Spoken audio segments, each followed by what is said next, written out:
Yeah, I just, like, to be real with you, I hate this.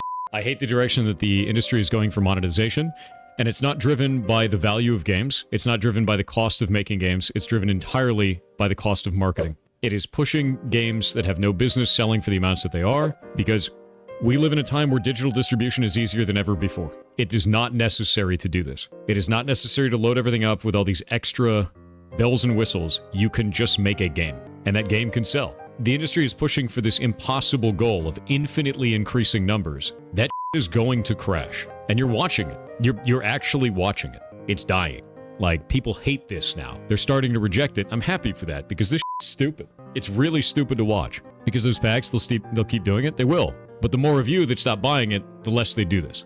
It's not capitalism. It's bad business. It's really easy to sit down and be like, I have a soapbox, I'm going to say capitalism because people on Twitter told me to say capitalism. But in reality, it's poor business. It is short-term gain at the cost of long-term success. That is not capitalism, that is bad business. That is the reverse of capitalism. If you want to succeed in business, long-term is the only thing that matters. Short-term gains, everybody loses, including you. They are selling out their brand for a short-term gain. And a couple of months from now, a couple of years from now, they won't exist anymore because of this. Or they'll exist in a much more diminished state. And that just keeps happening.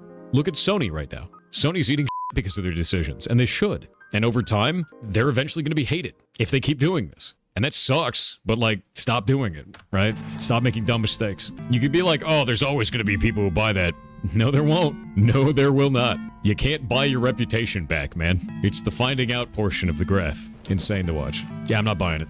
I won't be buying the game. Doesn't seem like it's working out for them either. 5 years, minus 71% over valuation. All time, minus 17% since they opened. What happened here? What was doing so well for them that this happened? They had such a big moment back in 2018, 2019. What was that? Was it Apex? Division? Something went right here. And it's definitely not going right anymore. Yeah, I was going to say, I don't think it was Apex. Someone said Apex, and I don't think that's that. Because Apex isn't them, it's EA. Yeah. Ubisoft is Division. Was it COVID? No, COVID was here-ish. You could maybe attribute this to COVID. This decline could also be COVID. Siege? Could be that. Let's go look. Rainbow Six Siege. Was that through their client, though? I thought Siege was also on Steam. Am I wrong about that? I don't play Siege, so... Yeah, it is on Steam. But it is Ubisoft, so maybe it's that, too. I don't know. Makes me want to go back and look. Makes me want to go back, man. Because, like, it's weird to see such a weird decline for all these different companies. It's, like, really, really weird to me. Like, really weird. Because, like, you can look at Sony, and Sony's doing quite well for the last 5 years, right? They're doing really, really well since they opened.